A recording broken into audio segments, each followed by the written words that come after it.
കൂടി അതിനെ മനസ്സിലാക്കി കൊടുക്കാനുള്ള കഴിവ് അല്ലാഹു തആല നമുക്ക് പ്രദാനം ചെയ്യുമാറാകട്ടെ എന്ന് ഞാൻ പ്രത്യേകമായി പ്രാർത്ഥിക്കുകയാണ്. ഒന്ന്, സ്ത്രീകളുടെ പള്ളിപ്രവേശനവുമായി ബന്ധപ്പെട്ടുകൊണ്ടാണ്. വളരെ കളിയാക്കിക്കൊണ്ടും പരിഹസിച്ചുകൊണ്ടുമൊക്കെ ഈ വിഷയത്തെ സംസാരിക്കുമ്പോൾ CN അഹമ്മദ് മൗലവിയെ കുറിച്ചൊക്കെ പറഞ്ഞിട്ട്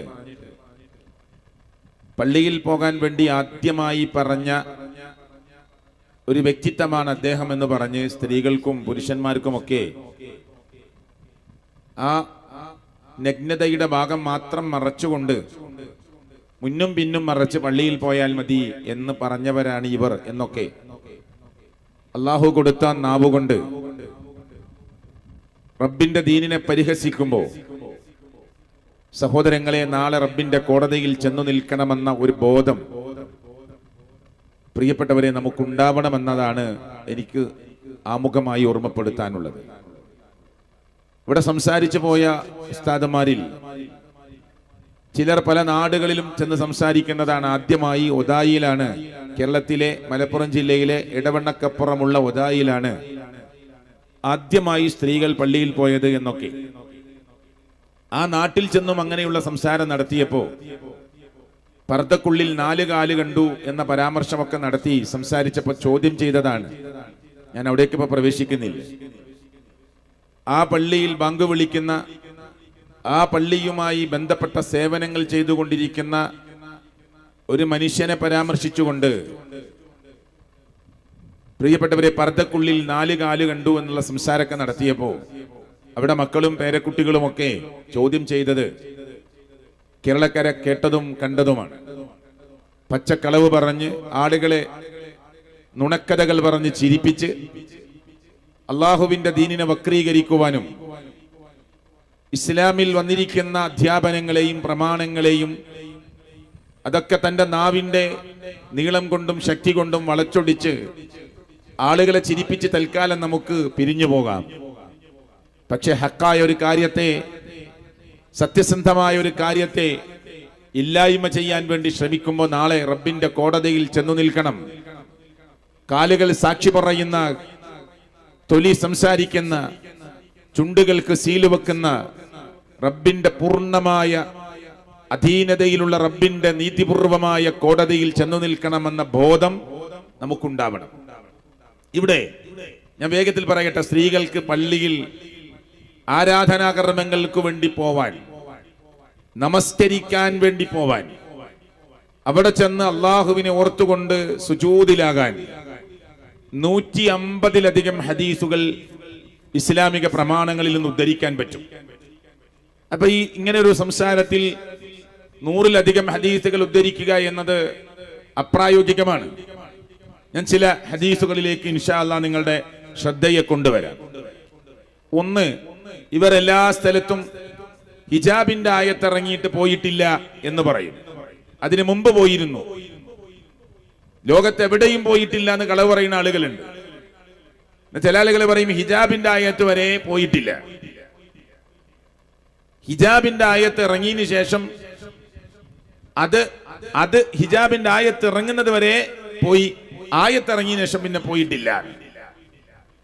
ഏതാണ് ഹിജാബിന്റെ ആയത്ത് എന്ന് ചോദിച്ചാൽ അതുപോലും ഇന്ന് സമൂഹത്തിന്റെ മുമ്പിൽ വ്യക്തമാക്കി കൊടുക്കാൻ സംസാരിക്കുന്ന ആളുകൾക്ക് ധൈര്യമുണ്ടോ എന്നറിയില്ല.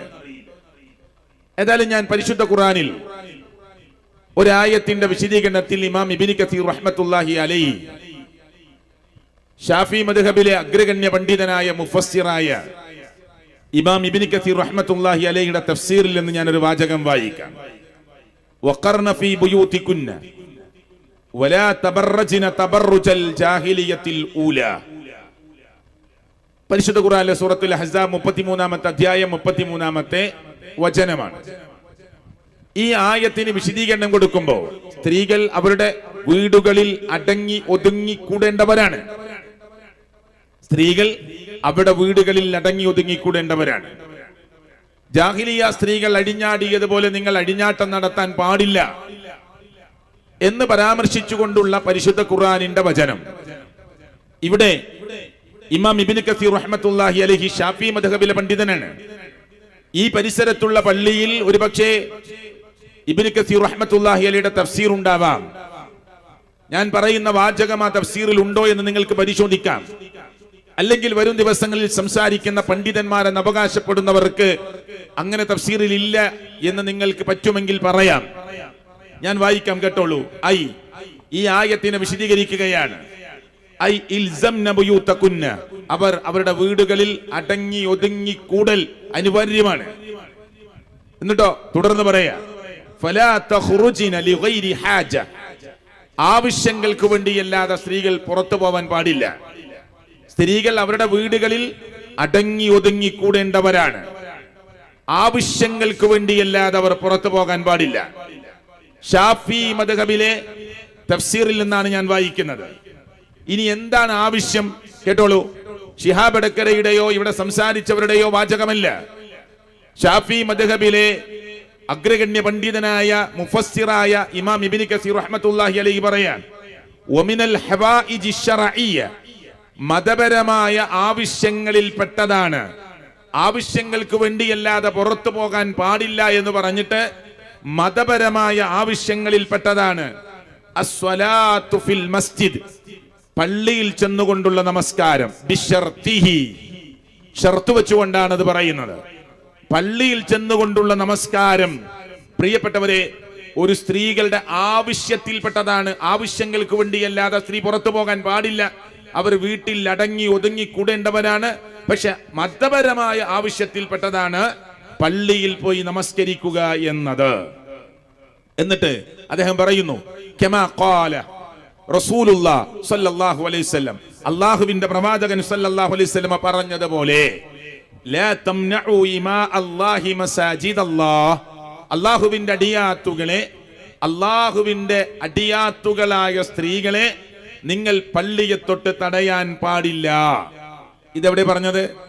ഇവർ ഓതി പറയുന്ന ആയത്തിന്റെ വിശദീകരണത്തിൽ തന്നെ, ഷാഫി മദ്ഹബിൽ തന്നെ ഇമാം ഇബ്നു കസീർ റഹ്മത്തുള്ളാഹിയുടെ തഫ്സീറിൽ സ്ത്രീകൾ വീട്ടിലാണ് അടങ്ങി ഒതുങ്ങി കൂടേണ്ടത് എന്ന് പറയുന്ന ആയത്തിൽ തന്നെ അദ്ദേഹം പറയുകയാണ്, സ്ത്രീകൾ വീട്ടിൽ അടങ്ങി ഒതുങ്ങി കൂടേണ്ടവരാണ്. പക്ഷേ ആവശ്യങ്ങൾക്ക് വേണ്ടിയല്ലാതെ അവർ പുറത്തു പോകാൻ പാടില്ല. ആവശ്യങ്ങളിൽപ്പെട്ടതാണ് അവർക്ക് പള്ളിയിൽ ചെന്ന് നമസ്കരിക്കുക എന്നത്. എന്തുകൊണ്ട് സ്ത്രീകളെ നിങ്ങൾ പള്ളിയെ തൊട്ട് തടയരുത് എന്ന് അള്ളാഹുവിന്റെ പ്രവാചകൻ മുഹമ്മദ് മുസ്തഫ സല്ലല്ലാഹു അലൈഹി വസല്ലമ കൃത്യമായി പഠിപ്പിച്ചതാണ് എന്നാണ് ഇബ്നു കസീർ റഹ്മത്തുള്ളാഹി അലൈഹി അദ്ദേഹത്തിന്റെ തഫ്സീറിൽ 33-ാം അധ്യായം സൂറത്ത് അഹ്സാബിലെ 33-ാമത്തെ ആയത്തിന്റെ വിശദീകരണത്തിൽ പറഞ്ഞിട്ടുള്ളത്. ഈ വിഷയത്തിൽ ഞാൻ വളരെ പതുക്കെയാണ് സംസാരിച്ചിട്ടുള്ളത്. എന്നെ കേട്ടു നിൽക്കുന്ന ദൂരെ നിന്ന് ഇതിനെ വീക്ഷിച്ചു കൊണ്ടിരിക്കുന്ന ആളുകളെ, ഇത് വളരെ ക്ലാരിറ്റിയിൽ നിങ്ങൾക്ക് മനസ്സിലാക്കാൻ പറ്റിയ ഒന്നാണ്. ഇനി അടുത്ത ഹദീസിലേക്ക് നമുക്ക് പോകാം. റസൂൽ കരീം സല്ലല്ലാഹു അലൈഹി വസല്ലമയിൽ നിന്ന് ധാരാളം ഹദീസുകൾ പ്രവാചകൻ അവിടുന്ന് സ്വഹാബത്തിനെ പഠിപ്പിച്ചു കൊടുക്കുന്നത് സ്വഹാബത്ത് ലോകത്തിലേക്ക് കൈമാറിയിട്ടുണ്ട്. മറ്റൊരു ഒരു സ്ഥലത്ത് പറയുന്നു, നോക്കുന്നത്, ഇദസ്തഅദനകും നിസാഉകും, നിങ്ങളുടെ സ്ത്രീകൾ നിങ്ങളോട് അനുവാദം ചോദിക്കുകയാണ്, ബില്ലൈലി, രാത്രിയിൽ. ശ്രദ്ധിക്കണേ, പിന്നല്ലേ പകലിന്റെ കാര്യമൊക്കെ നമുക്ക് പിന്നെ ചർച്ച ചെയ്യേണ്ടത്. രാത്രിയിൽ നിങ്ങളുടെ സ്ത്രീകൾ നിങ്ങളോട് അനുവാദം ചോദിക്കുകയാണ്. ഇലൽ മസ്ജിദ്, പള്ളിയിലേക്ക് പോകാനുള്ള അനുവാദം രാത്രിയിൽ നിങ്ങളുടെ സ്ത്രീകൾ നിങ്ങളോട് അനുവാദം ചോദിച്ചാൽ ഫഅ്ദനൂ ലഹുന്ന, അവർക്ക് നിങ്ങൾ അനുവാദം കൊടുക്കണം. ഇത് ഉദ്ധരിക്കുന്നത് ഇബ്നു ഉമർ, മുത്തബിഉ സുന്ന എന്ന് പേരിട്ട് വിളിക്കുന്ന ഉമർ ഇബ്നുൽ ഖത്താബ് റളിയല്ലാഹു അൻഹുവിന്റെ മകൻ ഇബ്നു ഉമർ റളിയല്ലാഹു അൻഹു ആണ്. ഹദീസ് വരുന്നത് ബുഖാരിയിലാണ്, വേറെയും റിപ്പോർട്ടുകളിൽ കാണാം. അപ്പോ പ്രിയപ്പെട്ടവരെ, രാത്രിയിൽ പോലും സ്ത്രീകൾ പള്ളിയിലേക്ക് പോകാൻ അനുവാദം ചോദിച്ചാൽ അവർക്ക് അനുവാദം കൊടുക്കണമെന്നത് ഇസ്ലാമിന്റെ പ്രമാണത്തിലുള്ളതാണ്. അടുത്ത ഹദീസ് കേട്ടോളൂ. ലാ തംനഉൻ നിസാഅ, നിങ്ങൾ സ്ത്രീകളെ തൊട്ട് തടയരുത്. ഹുലൂലഹുന്ന മിനൽ മസാജിദ്, പള്ളിയിൽ അവർക്കുള്ള ഹല്ല്, ഓഹരി, നിങ്ങൾ അവകാശം നിങ്ങൾ തടയരുത്. ഇവിടെ സംസാരിച്ച ഒരു പണ്ഡിതൻ പറയുന്നുണ്ട്, സ്ത്രീകൾക്ക് പള്ളിയിൽ പോവുക എന്നുള്ളത് അവരുടെ അവകാശമാണ് എന്നാണ് ഇവരുടെ വാദം. ഇബാദത്ത് എങ്ങനെ അവകാശാകല് എന്നൊക്കെ ചോദിച്ചുകൊണ്ട് വലിയ വർത്തമാനം, സമയമില്ല അങ്ങോട്ട് പോകാൻ. ഒരു സ്ത്രീയുടെ അവകാശത്തിൽപ്പെട്ടതാണ് അവർക്ക് പള്ളിയിൽ ചെന്ന് നമസ്കരിക്കുക എന്നത്. ഇവിടെ ഇസ്ലാഹി പ്രസ്ഥാനം, മുജാഹിദ് പ്രസ്ഥാനം എന്ന് പറയുന്ന പ്രസ്ഥാനം 1921 കാലഘട്ടങ്ങളിൽ ഒറ്റയാൽ പടയോട്ടം നടത്തി സനാഉല്ല മക്തി തങ്ങളെ പോലെയുള്ള ആളുകൾ ഗ്രാമാന്തരങ്ങളിൽ കാൽനടയായി വന്ന്, അതല്ലെങ്കിൽ സൈക്കിളിൽ വന്ന്, കടിഞ്ഞു വന്ന്, അതിനുശേഷം വന്ന ഒട്ടനവധി പണ്ഡിതന്മാർ അവർ തൗഹീദ് പഠിപ്പിക്കാനാണ് ഏറ്റവും സമയം സമൂഹത്തിന്റെ മുമ്പിൽ ചെലവഴിച്ചത്. സ്ത്രീകൾ പള്ളിയിൽ വരട്ടെ വരാതിരിക്കട്ടെ, പക്ഷേ അള്ളാഹു അനുവദിച്ച മുഹമ്മദ് റസൂൽ കരീം സല്ലല്ലാഹു അലൈഹി വസല്ലമ ഹലാലാക്കിയ ജായിസാക്കിയ ഒരു കാര്യത്തെ 5 വിധികളിൽ ഒന്നാണ് ജായിസ് എന്ന വിധി എന്ന് അറിയാത്തവരാണോ ഇവിടെ പ്രസംഗിച്ച സഖാഫിമാരും മറ്റു ഉസ്താദുമാരും ഒക്കെ? ആണോ? അതിന്റെ വിധി അറിയാത്തവരാണോ? റബ്ബും മുഹമ്മദ് റസൂൽ കരീം സല്ലല്ലാഹു അലൈഹി വസല്ലമയും അള്ളാഹുവിന്റെ വഹീ പ്രകാരം, പടച്ചവൻ കൊടുത്ത വഹീ പ്രകാരം അള്ളാഹുവിന്റെ പ്രവാചകൻ സല്ലല്ലാഹു അലൈഹി വസല്ലമ ഒരു വിഷയത്തെ അനുവദിച്ചു തന്നാൽ അത് ഹറാമാണ് എന്ന് പറയാൻ നിങ്ങൾക്കാരാണ് അവകാശം തന്നത്? ആരാണ് അവകാശം തന്നത്? അദ്ദേഹം കളിയാക്കുന്നുണ്ട്, അതല്ലെങ്കിൽ അദ്ദേഹത്തിൻ്റെതായ ചില വ്യാഖ്യാനങ്ങൾ പറയുന്നുണ്ട്. അതിലൊന്ന് ഞാൻ നിങ്ങളെ കേൾപ്പിക്കാം. ഇവിടെ പ്രസംഗിച്ചു പോയ സഖാഫി പ്രിയപ്പെട്ടവരെ പറയുന്ന എന്താ അറിയോ? ലാ തംനഉ ഇമാ അല്ലാഹി മസാജിദല്ലാഹ് എന്ന ഹദീസിനെ പറ്റി അദ്ദേഹം പറയുന്നത്, പുരുഷന്മാരോട് പ്രവാചകൻ പറഞ്ഞു, നിങ്ങൾ നിങ്ങളുടെ സ്ത്രീകളെ പള്ളിയെ തൊട്ട് തടയരുത്. എന്തുകൊണ്ടാണ് അങ്ങനെ പറഞ്ഞത് പുരുഷന്മാരോട്? ഞാൻ തന്നെ പറഞ്ഞിട്ടുണ്ട് വീടാണ് അവർക്ക് ഉത്തമമെന്ന്. പക്ഷെ നിങ്ങൾ പോയി പറഞ്ഞാൽ വീട്ടിൽ എന്തെയും കുടുംബ പ്രശ്നത്തിൽ, കുടുംബ ജീവിതത്തിൽ, വീട്ടിൽ കലഹമുണ്ടാകും, പ്രശ്നം ഉണ്ടാവും. അതുകൊണ്ട് നിങ്ങൾ പറയേണ്ട ആവശ്യമില്ല, നിങ്ങൾ പ്രത്യേകം തടയേണ്ട ആവശ്യമില്ല. ഞാൻ വീടാണ് ഉത്തമമെന്ന് പറഞ്ഞിട്ടുണ്ട്. അദ്ദേഹം അദ്ദേഹത്തിൻ്റെതായ ഒരു വ്യാഖ്യാനം നൽകി പറയുന്നത് നിങ്ങളൊന്ന് ആദ്യം ശ്രദ്ധിക്കുക. നബി സല്ലല്ലാഹു അലൈഹി വസല്ലം തങ്ങൾ പുരുഷന്മാരോട് ചെന്നിട്ട് പറഞ്ഞു, ലാ തംനഉ ഇമാ അല്ലാഹ്, ഭർത്താക്കന്മാരെ ഇങ്ങൾ പോയിങ്ങാണ്ട് പെണ്ണുങ്ങളെ തടയാൻ നിൽക്കണ്ട, അപ്പൊ നിങ്ങൾ പോലും കലഹാവും, അങ്ങനെ കുടുംബ പ്രശ്നം വരും. അതൊഴിവാക്കാൻ ഞാൻ തന്നെ അത് തടഞ്ഞിട്ടുണ്ട്. ഉമ്മമാരോട് ഞാൻ അവർക്ക് വീടാണ് ഉത്തമമെന്ന് പറഞ്ഞിട്ടുണ്ട്. അതുകൊണ്ട് ഈമാനുള്ള പെണ്ണുങ്ങൾ ഇനി വീട്ടിലെ നിസ്കരിക്കോ, നിങ്ങൾ സുഹൃത്തുക്കളെ, ഇവിടെ അദ്ദേഹം പറയുന്ന എന്താണ്? പുരുഷന്മാര് വീട്ടിൽ ചെന്നിട്ട് സ്ത്രീകളോട് പറയാ, നിങ്ങള് പള്ളിയിൽ പോകരുത് എന്ന് പറഞ്ഞാൽ അവിടെ ഒരു കലഹണ്ടാവും. എന്താ? അതുകൊണ്ട് അള്ളാഹുവിന്റെ പ്രവാചകൻ സല്ലല്ലാഹു അലൈഹി വസല്ലം പറഞ്ഞിട്ടുണ്ട് വീടാണ് ഉത്തമമെന്ന്. അതുകൊണ്ട് ഒരു പ്രശ്നം ഉണ്ടാവാൻ വേണ്ടി നിങ്ങൾ അവിടെ പോയി തടയേണ്ട ആവശ്യമില്ല അല്ലേ? ഞാൻ ചോദിക്കട്ടെ പ്രിയപ്പെട്ടവരെ, ഇമാം ഷാഫി റഹ്മത്തുള്ളാഹി അലൈഹിയുടെ മുസ്നദിൽ ഒട്ടനവധി ഹദീസുകൾ സ്ത്രീകൾക്ക് പള്ളിയിലേക്ക് പോകാമെന്നത് അദ്ദേഹം ഉദ്ധരിച്ചിട്ടുണ്ട്.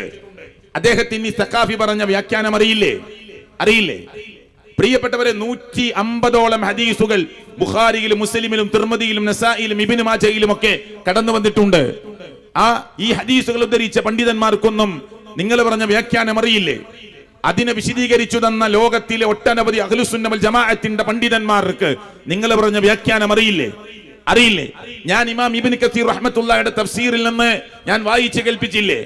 സ്ത്രീകൾ അവിടെ വീടുകളിൽ അടങ്ങി ഒതുങ്ങി കൂടണമെന്ന്. അതിന്റെ അർത്ഥം അവർ വീട്ടിൽ അടങ്ങി ഒതുങ്ങി കൂടലാണ്. പക്ഷേ ആവശ്യങ്ങൾക്ക് വേണ്ടി മാത്രമേ അവർ പുറത്തു പോകാവൂ. ആവശ്യത്തിൽപ്പെട്ടതാണ് വമിനൽ ഹവായിജി ശർഇയ്യ, മതപരമായ ആവശ്യത്തിൽപ്പെട്ടതാണ് ഒരു സ്ത്രീ പള്ളിയിൽ പോയി നമസ്കരിക്കുക എന്നത്. ഇദ്ദേഹം പറയാണ് പുരുഷന്മാരുടെ അത് പറയുമ്പോ വീട്ടിലൊരു കലാപം ഉണ്ടാകുമെന്ന നിലക്കാണ് അത് അള്ളാഹുവിന്റെ പ്രവാചകൻ സല്ലല്ലാഹു അലൈഹി വസല്ലം വീടാണ് ഉത്തമമെന്ന് പറഞ്ഞിട്ടുള്ളത്. ഇവിടെ എന്റെ ചോദ്യം, വീടാണ് ഉത്തമം അല്ലേ എന്നൊക്കെ നമുക്ക് വേറെ ചർച്ച ചെയ്യാം. മറിച്ച് പ്രവാചകൻ സല്ലല്ലാഹു അലൈഹി വസല്ലം അള്ളാഹുവിന്റെ വഹീ പ്രകാരം അനുവദിച്ച ഒരു കാര്യത്തെ തടയാൻ ആരാണ് സഖാഫിമാരെ, ഉസ്താദുമാരെ നിങ്ങൾക്ക് ഈ അർത്ഥത്തിലുള്ള ധൈര്യം നൽകിയിട്ടുള്ളത്? ആരാ നൽകിയിട്ടുള്ളത്? ഇപ്പൊ ഖുർആനിൽ ഒരു ആയത്ത് കാണാം, വലാ തഖറബുസ് സിന, നിങ്ങൾ വ്യഭിചാരത്തിലേക്ക് അടുത്തു പോകരുത് എന്നാണ് ആ ആയത്തിന്റെ അർത്ഥം. അതിപ്പോ ഇനി ഖുർആനിൽ അത് പറഞ്ഞിട്ടുണ്ട്.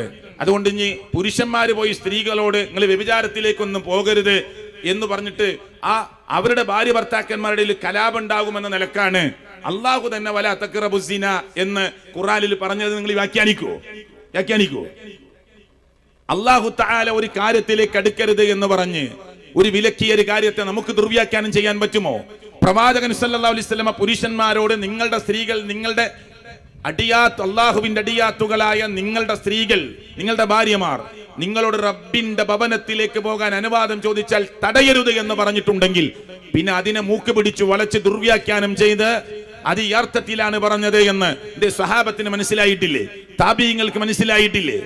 ഇന്നും ലോകത്ത് മസ്ജിദുൽ ഹറമിലും പ്രിയപ്പെട്ടവരെ മദീനത്തും ഒക്കെ ധാരാളക്കണക്കിന് സ്ത്രീകൾ അള്ളാഹുവിന്റെ ഭവനത്തിൽ വന്ന് നമസ്കാരം നിർവഹിക്കുമ്പോ ഇതുവരെ ജീവിച്ച ആധുനിക കാലത്ത് ജീവിച്ച പണ്ഡിതന്മാർക്കും മരണപ്പെട്ടു പോയ മുൻകാല പണ്ഡിതന്മാർക്കുമൊന്നും ഇത് മനസ്സിലായിട്ടില്ലേ? ഞാനിപ്പോ 4ഓളം ഹദീസുകൾ പറഞ്ഞു. ഇനി മറ്റൊന്ന് നിങ്ങൾ കേട്ടോളൂ. ലാ തംനഉ ഇമാ അല്ലാഹി മസാജിദല്ലാഹ് എന്ന ഹദീസ്, അത് അദ്ദേഹത്തിന്റെ ആ സംസാരത്തിൽ നിന്നാണ് ഞാൻ ആ ഹദീസ് പറഞ്ഞത്. അതങ്ങനെ തന്നെ വ്യത്യസ്തമായ റിപ്പോർട്ടുകളിൽ കടന്നു വന്നിട്ടുണ്ട്. ഇനി മാത്രമല്ല, ഇനി ഈ വിഷയത്തിൽ ഒരു സ്ത്രീ ജുമുഅക്ക് വന്നാൽ, കേൾക്കണേ, ഷാഫി മദ്ഹബ് എന്ന് മാത്രമേ ഞാൻ പറയുന്നുള്ളൂ. കേരളത്തിലെ മഹാഭൂരിപക്ഷ സമസ്തക്കാരും പ്രിയപ്പെട്ടവരെ ഷാഫി മദ്ഹബിന്റെ ആളുകളാണ്. ഷാഫി മദ്ഹബിന്റെ ആളുകളാ. സുന്നികളായ മുജാഹിദുകൾ 4 മദ്ഹബിനെയും അംഗീകരിക്കുന്നവരാണ്. എല്ലാ മദ്ഹബിന്റെ ഇമാമുകളും ഖുർആനിനോടും സുന്നത്തിനോടും യോജിച്ചു പറഞ്ഞത് എടുക്കണമെന്ന് പറയുന്നവരാണ്. ആ മദ്ഹബിന്റെ ഇമാമുകൾ എല്ലാവരും തന്നെ ഞങ്ങളുടെ ഭാഗത്ത് എന്തെങ്കിലും മിസ്റ്റേക്കുകൾ വന്നിട്ടുണ്ടെങ്കിൽ സ്വഹീഹായ ഹദീസ് കിട്ടിയാൽ അതായിരിക്കും എന്റെ മദ്ഹബ് എന്ന് പറഞ്ഞവരാണ്. ഇദാ സ്വഹൽ ഹദീസ്, ശരിയായ ഹദീസ് വന്നാൽ ഫഹുവ മദ്ഹബി, അതാണ് എന്റെ മദ്ഹബ് എന്ന് പറഞ്ഞവരാണ്. ഞങ്ങൾ ഒരു മദ്ഹബിനെയും തള്ളാത്തവരാണ്.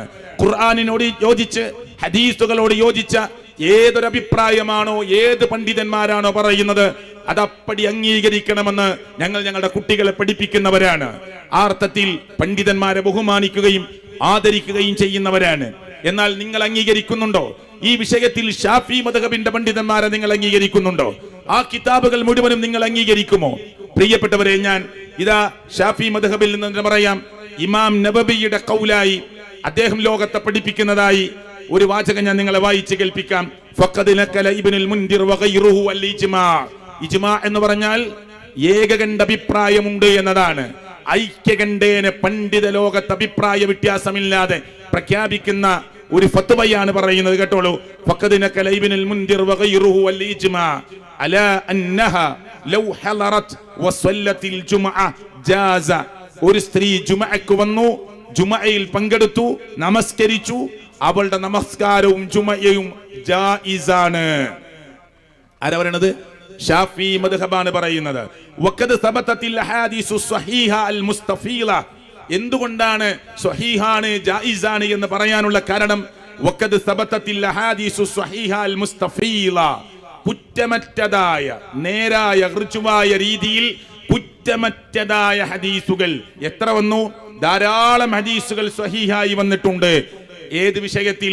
അന്നന്നിസാ, തീർച്ചയായും സ്ത്രീകൾ, കുന്ന യുസല്ലീന ഖൽഫ റസൂലില്ലാഹി സ്വല്ലല്ലാഹു അലൈഹി വസല്ലം, നബി കരീം സ്വല്ലല്ലാഹു അലൈഹി വസല്ലമയുടെ പിറകിൽ നിന്നുകൊണ്ട് സ്ത്രീകൾ നമസ്കരിക്കാറുണ്ടായിരുന്നു. എവിടെ? വീട്ടിലല്ല. ഫീ മസ്ജിദിഹി, ഫീ മസ്ജിദിഹി, മുത്തുനബിയുടെ പള്ളിയിൽ, ഖൽഫർ റിജാലി, പുരുഷന്മാരുടെ പിറകിൽ. ഇത് ഷാഫി മദ്ഹബ പറയുന്നത്. നിഷേധിക്കാൻ പറ്റുമോ? ഇവിടെ പ്രസംഗിച്ചു പോയവരോട് ഞാൻ ചോദിക്കുകയാണ്, ഇങ്ങനെ ഷാഫി മദ്ഹബിൽ പ്രിയപ്പെട്ടവരെ ഇമാം നബവി ഇത് എടുത്തുദ്ധരിച്ചുകൊണ്ട് പണ്ഡിത ലോകത്തിന്റെ ഇജ്മാ ഉണ്ട് എന്ന അടിസ്ഥാനത്തിൽ അർത്ഥത്തിൽ സംസാരിച്ചു വച്ചിട്ടില്ല എന്ന് പറയാൻ ഇവിടെ പ്രസംഗിച്ചു പോയ വലിയ വാക്കുകൾ കൊണ്ട് സമൂഹത്തെ ചിരിപ്പിച്ച് കടന്നുപോയ സഖാഫിമാരോടും ഉസ്താദുമാരോടും ഞങ്ങൾ വിനയത്തോടു കൂടി ചോദിക്കുകയാണ്. ഇത് ഷാഫി മദ്ഹബിന്റെ ഗ്രന്ഥങ്ങളിൽ നിങ്ങൾക്ക് വായിച്ചു കൊടുക്കാൻ പറ്റുമോ? ഒരു സ്ത്രീ ജുമുഅക്ക് വന്നാൽ, ജുമുഅയിൽ പങ്കെടുത്താൽ അവളുടെ ജുമുഅ ജായിസാണ് എന്ന് നിങ്ങൾ അംഗീകരിക്കുന്ന സുന്നികളായ ഞങ്ങൾ പ്രിയപ്പെട്ടവരെ പ്രത്യേകിച്ച് നിങ്ങളോട് പറയുകയാണ്, സമസ്തക്കാരായ നിങ്ങൾ അംഗീകരിക്കുന്ന ഷാഫി മദ്ഹബിലെ കിതാബിൽ നിന്നാണ് ഞാൻ വായിച്ചു കേൾപ്പിച്ചിട്ടുള്ളത്. അടുത്ത ഹദീസ് കേട്ടോളൂ. അൻ ആയിഷ റളിയല്ലാഹു അൻഹ ഖാലത്ത്, ആയിഷ ബീവി പറയുകയാണ്, കുന്ന നിസാഉൽ മുഅ്മിനാത്ത്, മുഅ്മിനാത്തുകളായ സ്ത്രീകളായിരുന്നു. എങ്ങനെ? ഇവിടെ ചോദിക്കുന്ന ചില ചോദ്യങ്ങളുണ്ട്. ആയിഷ ബീവി പല സ്ഥലത്തും ചോദിക്കാറുണ്ട്. ആയിഷ ബീവി പോയതിന്റെ തെളിവെവിടെ? ഹഫ്സ ബീവി പോയതിന്റെ തെളിവെവിടെ?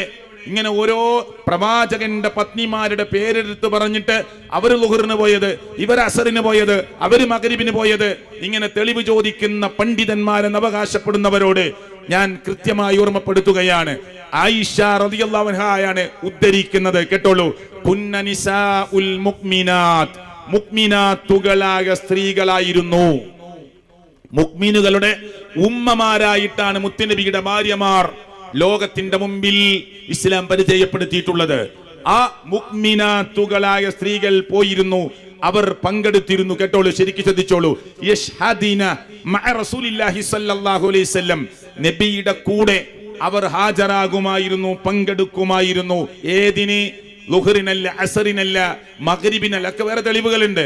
പിന്നെ ഇശാഇനല്ല, സ്വലാത്തുൽ ഫജ്രി, സുബ്ഹിയുടെ നമസ്കാരത്തിന് മുക്മിനാത്തുകളായ സ്ത്രീകൾ മുത്തുനബിയുടെ കൂടെ അവർ നിസ്കരിക്കാൻ എത്തുമായിരുന്നു, പങ്കെടുക്കുമായിരുന്നു.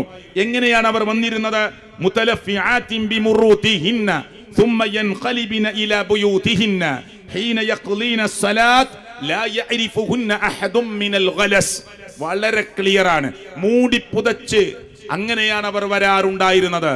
സുബ്ഹിക്ക് നിസ്കരിക്കാൻ വരുന്ന മുക്മിനാത്തുകളായ സ്ത്രീകൾ മുത്തുനബിയുടെ കൂടെ ജമാഅത്തിന് കിട്ടാൻ, ആ ജമാഅത്തിൽ പങ്കെടുക്കാൻ, സുബ്ഹിയുടെ നിസ്കാരത്തിന് വേണ്ടി മൂടി പുതച്ചുകൊണ്ടാണ് അവർ വരാറുണ്ടായിരുന്നത്. എന്നിട്ടോ നിസ്കാരം കഴിഞ്ഞ ഉടനെ അവർ അവരുടെ വീടുകളിലേക്ക് മടങ്ങിപ്പോകും. ഇരുട്ടുകൊണ്ട് അവരെ ആർക്കും തിരിച്ചറിയുമായിരുന്നില്ല.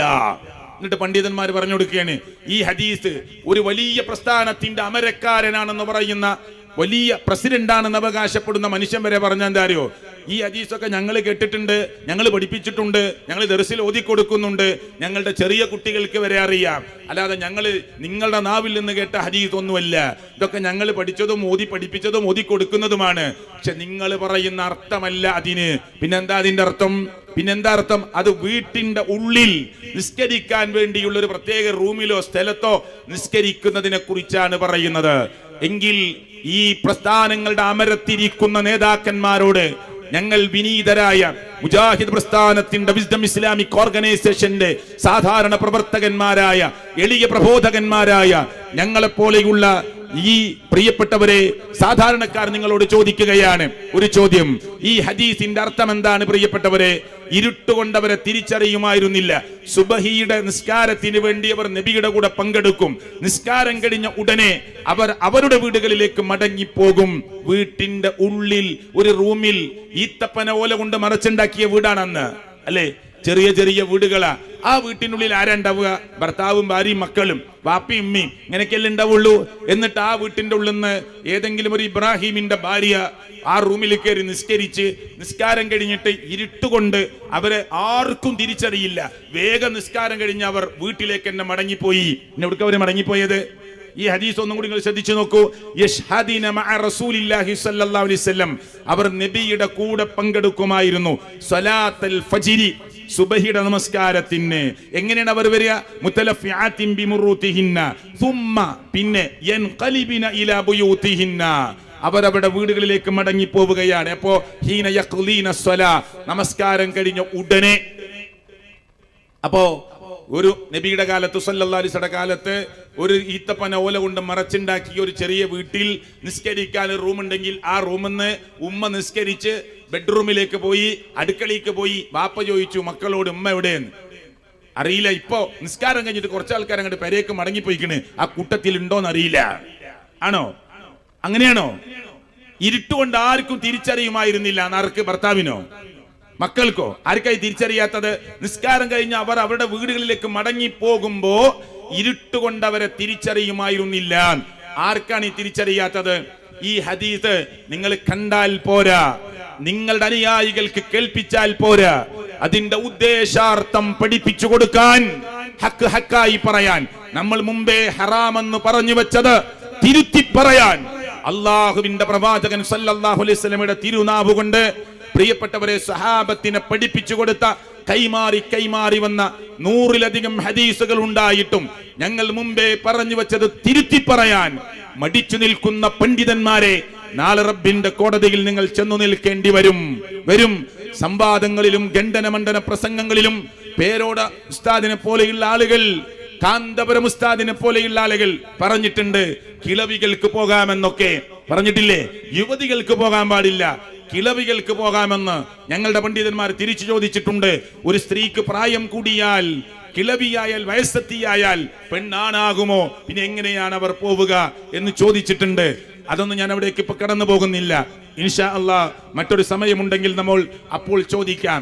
ഈ ഹദീസിനെ വിശദീകരിച്ചുകൊണ്ട് ഷാഫി മദ്ഹബിലെ പണ്ഡിതന്മാർ തന്നെ പറയുകയാണ്, വഫിൽ ഹദീസ്, ഈ ഹദീസിൽ ഇസ്തിഹ്ബാബുൽ മുബാദറതി ബിസ്വലാത്തി സുബ്ഹി ഫി അവ്വലിൽ വഖ്തി വജവാസു ഖുറൂജിൻ നിസാഇ ഇലൽ മസാജിദ് ലിശുഹൂദി സ്വലാത്ത്. ഈ ഹദീസ് കൊണ്ട് സുബഹിയുടെ നമസ്കാരം അതിന്റെ ആദ്യ വക്ത്, ആദ്യ സമയത്താക്കലാണ് ഖൈറ് എന്നും സുന്നത്ത് എന്നും പോരാ, സ്ത്രീകൾക്ക് നമസ്കാരത്തിനു വേണ്ടി പള്ളികളിലേക്ക് പോകാമെന്നതും ഈ ഹദീസിൽ നിന്ന് മനസ്സിലാകുന്നു എന്ന് ആരാ പറയുന്നത്? ഷാഫി മദ്ഹബിലെ പണ്ഡിതന്മാരെ തന്നെ കൃത്യമായി വ്യക്തമാക്കുകയാണ്. ഇനി ഒരു ഹദീസ് കൂടി നിങ്ങൾ ശ്രദ്ധിച്ചോളൂ. ഒരൊറ്റ വാക്ക് ഈ നാട്ടിലെ സാധാരണക്കാർക്ക് മനസ്സിലാകാൻ വേണ്ടിയിട്ടാണ്. ദാ നിങ്ങൾ പറഞ്ഞത് നബിയുടെ കാലത്ത് പോയത്, അവർ സുബഹിക്ക് പോയത് ഒക്കെ പറഞ്ഞു ശരി. എന്നാൽ ഹിജാബിന്റെ ആയത്തിറങ്ങിയിട്ട് പോയിട്ടില്ല. മുമ്പ് പോയി ഞങ്ങളെ പണ്ഡിതന്മാരും പറയുന്നുണ്ട്, പിന്നെ അത് നിർത്തിയതാണ്, പോയിട്ടില്ല എന്നാണ് ഞങ്ങളുടെ ഉസ്താദുമാര് പറയുന്നതെങ്കിൽ ഏതാണ് ഹിജാബിന്റെ ആയത്ത് എന്ന് ഉസ്താദുമാര് പറയണം. എന്നിട്ട് ഇൻഷാ അല്ലാഹ് നമുക്ക് ചർച്ച ചെയ്യാം. 2, പ്രവാചകൻ സല്ലല്ലാഹു അലൈഹി വസല്ലം വഫാത്തായി കഴിഞ്ഞിട്ട് പിന്നെ ആയത്ത് ഇറങ്ങുമോ? എങ്കിൽ കേട്ടോളൂ. പ്രവാചകൻ സല്ലല്ലാഹു അലൈഹി വസല്ലമയുടെ ഈത്തികാഫിനെ കുറിച്ച് പറയുന്ന സ്ഥലത്ത് അന്ന ആയിഷ റളിയല്ലാഹു അൻഹയിൽ നിന്ന് ഉദ്ധരിക്കുകയാണ്.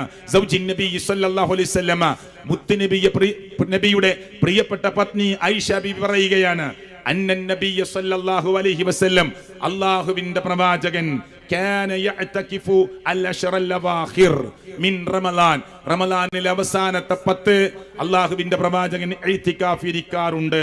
ഹത്താ തവഫാഹുല്ലാഹ്, അല്ലാഹു തആല അദ്ദേഹത്തെ തിരിച്ചു വിളിച്ചു കഴിഞ്ഞപ്പോ, അല്ലാഹുവിന്റെ പ്രവാചകന്റെ വഫാത്തിന് ശേഷം സുമ്മ ഇഅ്തകഫ അസ്വാജുഹു, അവിടുത്തെ പത്നിമാർ, ഭാര്യമാർ, അവരും ഇഅ്തികാഫ് ഇരിക്കാറുണ്ട്, മിൻ ബഅദിഹി, അദ്ദേഹത്തിന്റെ ശേഷവും കാലശേഷവും.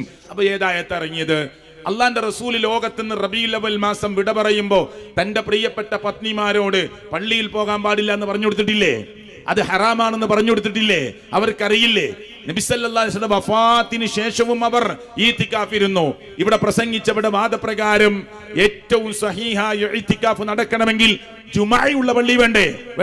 അപ്പൊ അവിടെ എത്ര ജമാഅത്ത് കിട്ടും? അവസാനത്തെ 10 ദിവസം പള്ളിയിൽ ഇരിക്കുമ്പോ എത്ര ജമാഅത്ത് കിട്ടും? ഏറ്റവും ചുരുങ്ങിയത് ഒരു ജുമാഅ കിട്ടുകയില്ലേ? ഇല്ലേ പ്രിയപ്പെട്ടവരെ? ഒരിക്കൽ അല്ലാഹുവിന്റെ പ്രവാചകൻ പള്ളിയിൽ ഒരു ഖൈമ കെട്ടി ഈത്തികാഫ് ഇരിക്കാൻ ഒരുങ്ങിയപ്പോ സൈനബ് റളിയല്ലാഹു അൻഹ വന്ന് തൊട്ടടുത്തൊരു ഖൈമ കെട്ടിയിരുന്നു. മറ്റു ഭാര്യമാരും അതുപോലെ ഖൈമ കെട്ടിയിരുന്നപ്പോ പ്രവാചകൻ അവരോട് ചോദിക്കുന്നുണ്ട്, അവള് കെട്ടിയതിന്റെ വാശിക്ക് വേണ്ടിയാണോ നിങ്ങളും ഇരിക്കാൻ തീരുമാനിക്കുന്നത് എന്ന് ചോദിക്കുന്നത് നമുക്ക് കാണാൻ സാധിക്കും ഇസ്ലാമിന്റെ പ്രമാണങ്ങളിൽ. എന്നിട്ട് അള്ളാഹുവിന്റെ പ്രവാചകൻ അന്നത്തെ റമളാനിലെ ഇഅ്തികാഫ് പ്രവാചകൻ വേണ്ടെന്ന് വെക്കുകയും ശവ്വാലിൽ ഇരിക്കുകയും ഒക്കെ ചെയ്യുന്നത് വരെ കാണാം. അവിടെ തന്റെ പ്രിയപ്പെട്ട ഭാര്യമാർ, പത്നിമാർ ഇഅ്തികാഫ് ഇരിക്കാൻ വരുന്നത് ഇസ്ലാമിന്റെ പ്രമാണങ്ങളിൽ കാണാൻ പറ്റും. പ്രവാചകൻ സല്ലല്ലാഹു അലൈഹി വസല്ലമ വഫാത്തായിട്ടും അവർ ഇഅ്തികാഫ് ഇരുന്നിട്ടുണ്ടെങ്കിൽ ഞാൻ ചോദിക്കുകയാണ്, പിന്നെ ഏതായത്താണ് ഇറങ്ങുക? അതുകൊണ്ട് പ്രിയപ്പെട്ടവരെ, ഇതൊരു കബളിപ്പിക്കൽ മാത്രമാണ്. ഇവിടെ മുജാഹിദ് പ്രസ്ഥാനത്തിന്റെ വാദം എന്താണെന്നറിയോ? ഒരു പെണ്ണ് പള്ളിയിലേക്ക് വരാൻ ഉദ്ദേശിച്ചാൽ അവൾക്ക് വേണ്ടി ആ പള്ളിയുടെ കവാടം തുറക്കണം, ഭർത്താവിനോട് ചോദിച്ചാൽ അനുവാദം കൊടുക്കണം.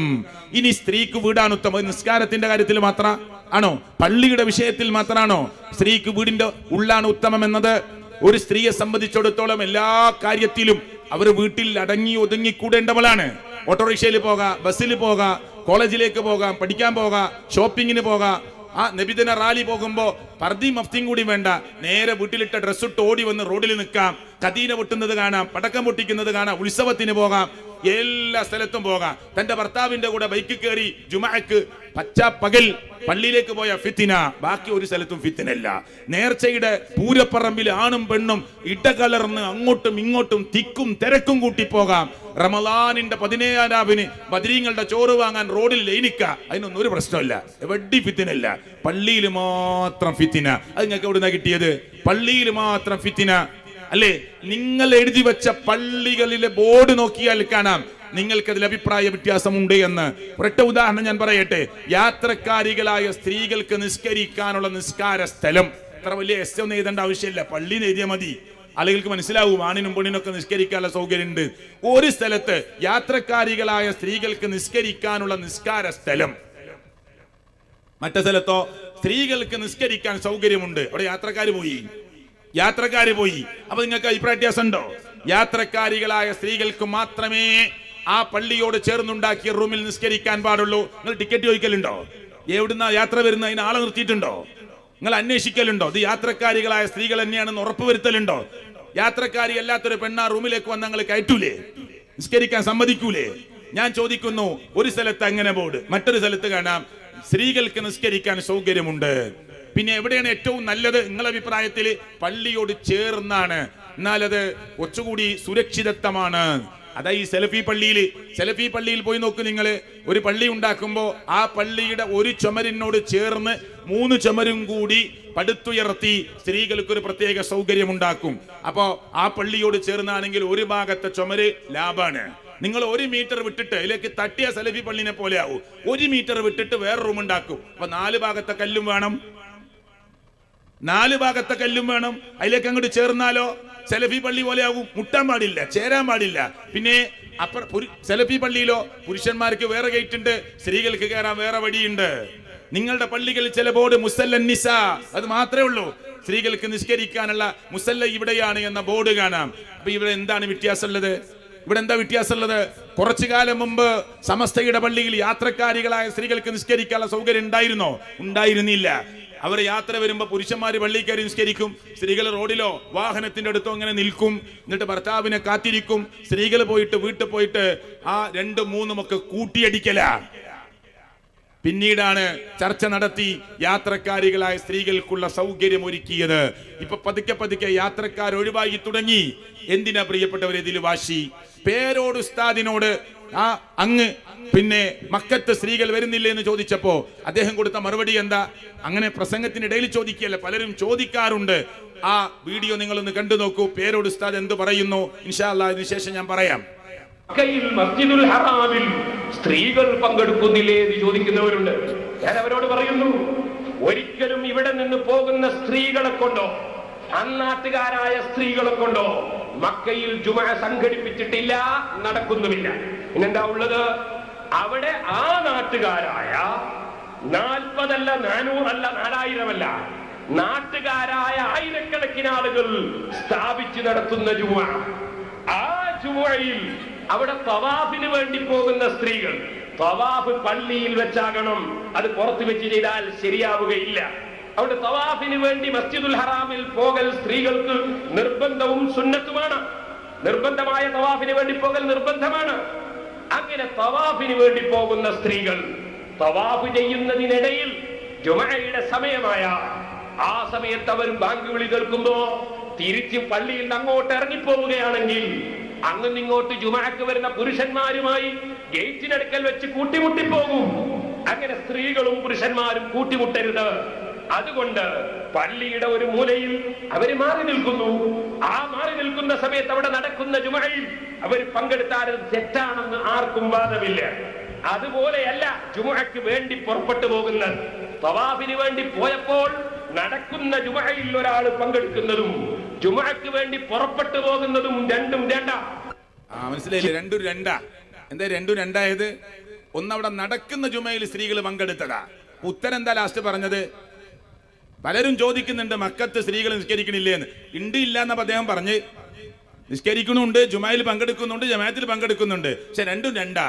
അവിടെ നാട്ടുകാരായ ആളുകൾ നടത്തിക്കൊണ്ടിരിക്കുന്ന ജുമ 4 അല്ല 40 അല്ല 400 അല്ല 4000 അല്ല, ധാരാളം ആളുകൾ നടത്തുന്നു ജുമ. ആ ജുമയിൽ അവിടെ സുന്നത്തിയായ തവാഫിന് വേണ്ടി വരുന്ന ആളുകൾ, അല്ലാത്ത തവാഫിന് വേണ്ടി വരുന്ന ആളുകൾ ആ തവാഫ് നിർവഹിക്കാൻ പള്ളിയുടെ ഉള്ളേ പറ്റൂ.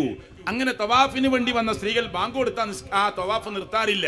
പിന്നെ ഇഖാമത്ത് കൊടുക്കുമ്പോ പിന്നെ നിർത്തണം. അപ്പൊ സ്ത്രീകളോട് പിറകിലേക്ക് മാറിക്കോ എന്ന് പറയും. നിങ്ങളൊക്കെ പോയതല്ല അവിടെ? സ്ത്രീകളുടെ പിറകിലേക്ക് മാറിക്കോ എന്ന് പറയും.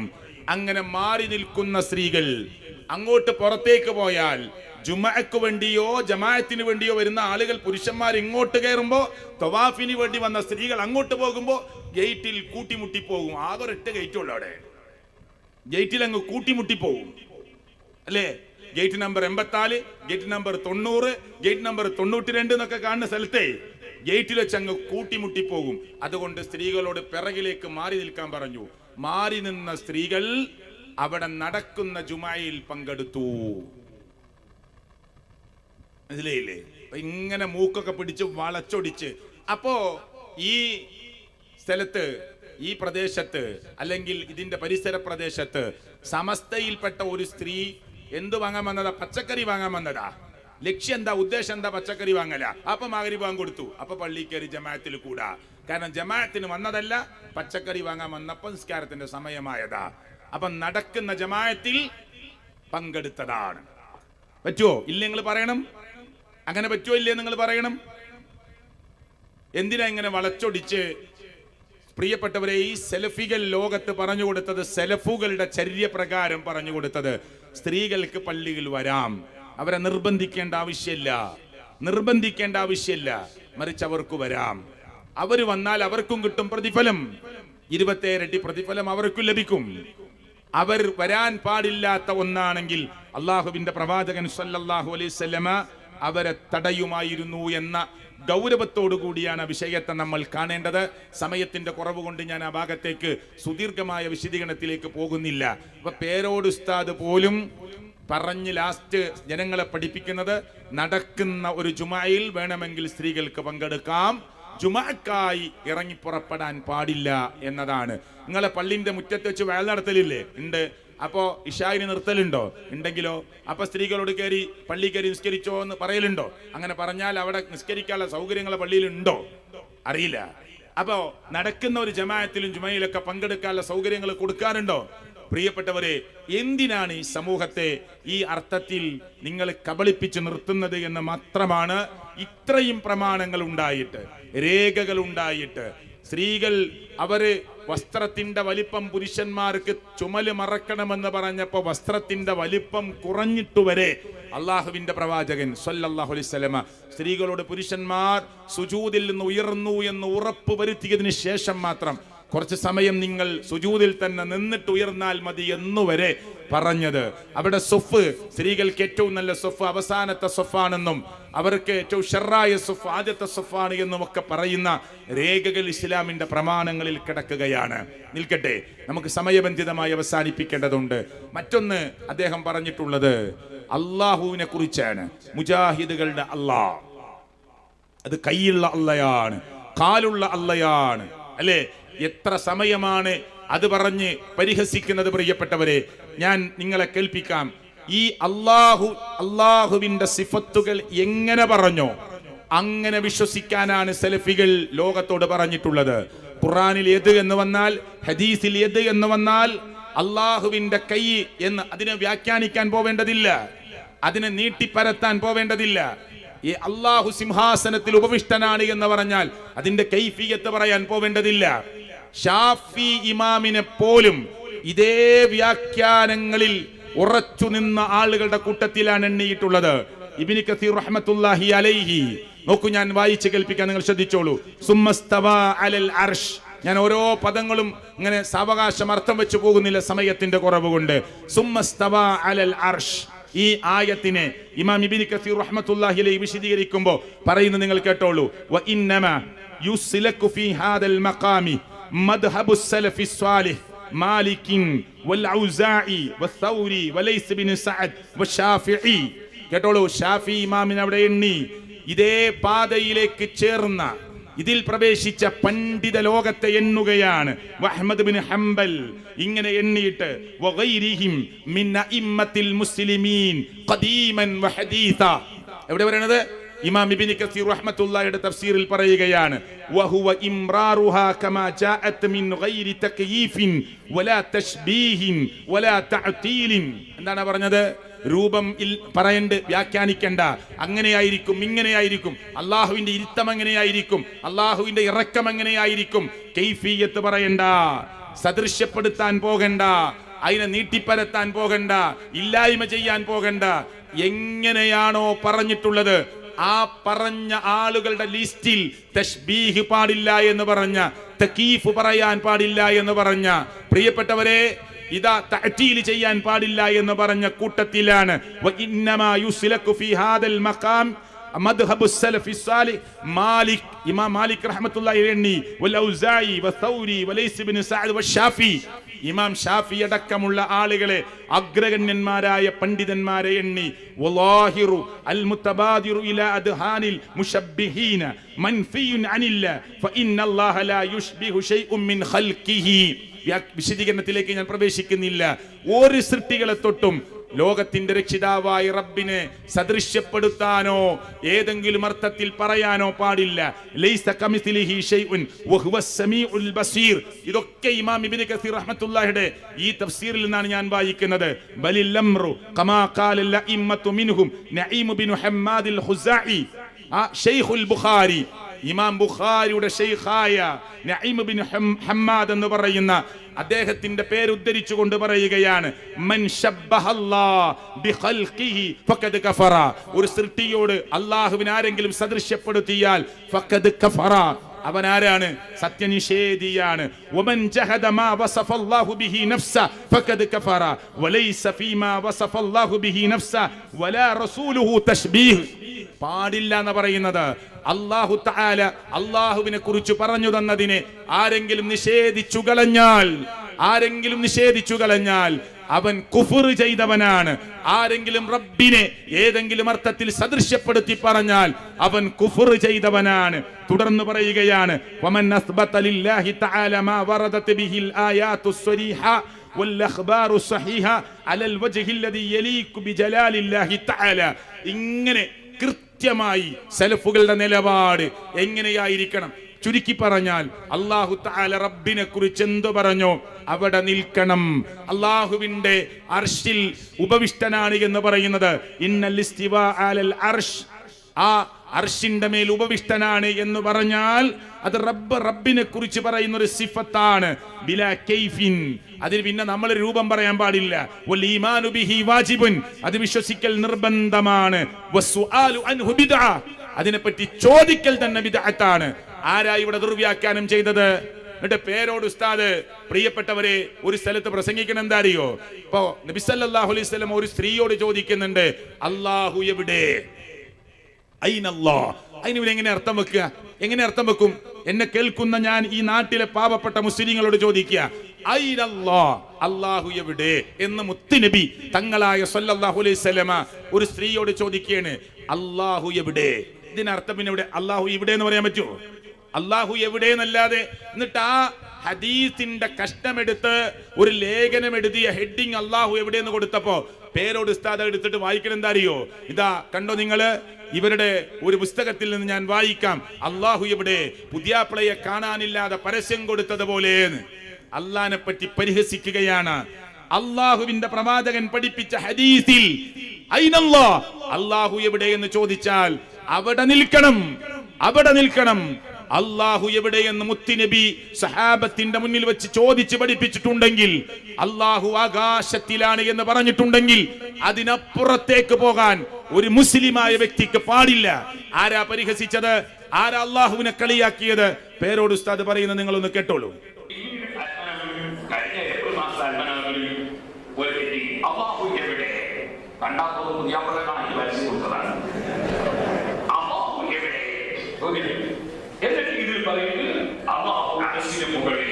ഒരു സിംഹാസനം വെച്ചു, സിംഹാസനത്തിന് മുകളിലാണെന്ന് ഇതേ ബുക്ക് തന്നെ ഉണ്ട്. സിംഹാസനം വെച്ചു, എന്നിട്ട് അതിന്റെ മുകളിൽ അള്ളാഹു തആല കയറിയിരുന്നു. വലത്തെ കൈ പിടിച്ച ആകാശം, അതിന്റെ മേലൊരു സിംഹാസനം വെച്ചിട്ട് അള്ളാഹ് അതിന്റെ മുകളിൽ ഇരുന്ന്. ഇനി അള്ളാഹ് എന്താ ചെയ്യാൻ പോകുന്നത് നോക്കണം. നമ്മളെ കുറ്റങ്ങനെ പറഞ്ഞുകൊണ്ട് പറയാൻ, ഒരു സത്യവിശ്വാസി തന്റെ റബ്ബ് ആകാശത്താണെന്ന് പറഞ്ഞാൽ അവരത് സമ്മതിക്കൂല. നമ്മളെ അള്ളാഹ് ആകാശത്താണ് എന്ന് പറഞ്ഞാൽ സമ്മതിക്കൂല എന്നൊക്കെ പറഞ്ഞ അവസാനം പറയാൻ, എല്ലാ രാത്രിയും അള്ളാഹു ഒന്നാം ആകാശത്തിലേക്ക് ഇറങ്ങി വരും. അപ്പൊ എന്തായി? അള്ളാഹിന്റെ വലത്തെ കയ്യിൽ അന്തോ ആകാശം പിടിച്ചു. സമയത്തിന്റെ കുറവുണ്ട്. എന്റെ അള്ളാഹു ഇറങ്ങുന്നതിനെ കുറിച്ച് കളിയാക്കുക, കയറുന്നതിനെ കുറിച്ച് കളിയാക്കുക. അള്ളാഹു ഒന്നാം ആകാശത്തിലേക്ക് ഇറങ്ങുമെന്ന് പറഞ്ഞതിനെ പരിഹസിക്കുകയാണ് അല്ലേ? എന്നാൽ ഇവരുടെ ചില ഗ്രന്ഥങ്ങളിൽ വാരികകളിൽ ഇവർ പരാമർശിച്ച ചിലത് ഞാൻ സ്ക്രീനിൽ കാണിക്കാം. നിങ്ങൾ പെട്ടെന്ന് കേട്ടുപോയാൽ മതി. ഒന്ന്, പ്രിയപ്പെട്ടവരെ, ഈ ഇഹ്യാ ഉലൂമുദ്ദീനിൽ നിന്ന് ഒരു ഭാഗം ഞാൻ സ്ക്രീനിലേക്ക് കൊണ്ടുവരാം. ഒന്ന്, അള്ളാഹുവിന്റെ വിരല് നോക്കിക്കോളൂ. അവര് പറയുന്ന അർത്ഥാട്ടോ, സത്യവിശ്വാസിയുടെ ഹൃദയം സ്ക്രീനിൽ കാണുന്നുണ്ടോ? സത്യവിശ്വാസിയുടെ ഹൃദയം തിളച്ചുമറിയുന്ന പാത്രത്തെക്കാൾ അധികം വികാരവിശുദ്ധമാണെന്നും സത്യവിശ്വാസിയുടെ ഹൃദയം പരമകാരുണ്യകനായ അള്ളാഹുവിന്റെ വിരലുകളിൽ 2 വിരലുകളുടെ ഇടയിലാണ് ഉള്ളത് എന്നും നബി സല്ലല്ലാഹു അലൈഹി വസല്ലം പറഞ്ഞിട്ടുണ്ട്. അപ്പൊ അവിടെ എന്താ അവരെന്താ പ്രയോഗിച്ചത്? അള്ളാഹുവിന്റെ 2 വിരലുകൾക്കിടയിലാണ് സത്യവിശ്വാസിയുടെ ഹൃദയം. ഇത് ഞങ്ങൾ എഴുതിയതാണോ? ഇഹ്യാ ഉലൂമുദ്ദീനിലാണ് പറയുന്നത്. ഇനി അടുത്ത കേട്ടോളൂ. അള്ളാഹുവിന്റെ മുഖം എവിടെ? നമുക്കൊക്കെ അറിയുന്ന ഒരായത്താണ്. അതും ഇഹ്യാ ഉലൂമുദ്ദീനിൽ തന്നെയാണ്. വയബ്ഖാ വജ്ഹു റബ്ബിക ദുൽ ജലാലി വൽ ഇക്റാം. ഇതിന് നമുക്ക് ഇഹ്യാ ഉലൂമുദ്ദീനിൽ കാണുന്ന എന്താ? ഭൂമുഖത്തുള്ളതെല്ലാം നശിച്ചു പോകുന്നതായിരിക്കും, മഹത്വത്തിന്റെയും ആദരവിന്റെയും നാഥനായ നിന്റെ രക്ഷിതാവിന്റെ മുഖം അല്ലാതെ മറ്റൊന്നും അവശേഷിക്കുകയില്ല. ഞാൻ വേഗത്തിൽ കുറേയുണ്ട്, പെട്ടെന്ന് വേഗം പറഞ്ഞു പോവുകയാണ്. ഇനി അടുത്ത നിങ്ങൾ കേട്ടോ. ഇവരുടെ തഫ്സീറിൽ നിന്ന് ആയത്തിലേക്കും ആ അധ്യായത്തിലേക്കും ഞാൻ കിടക്കുന്നില്ല. ആ അണ്ടർലൈൻ ചെയ്ത ഭാഗം മാത്രം നിങ്ങൾ ശ്രദ്ധിച്ചോളൂ.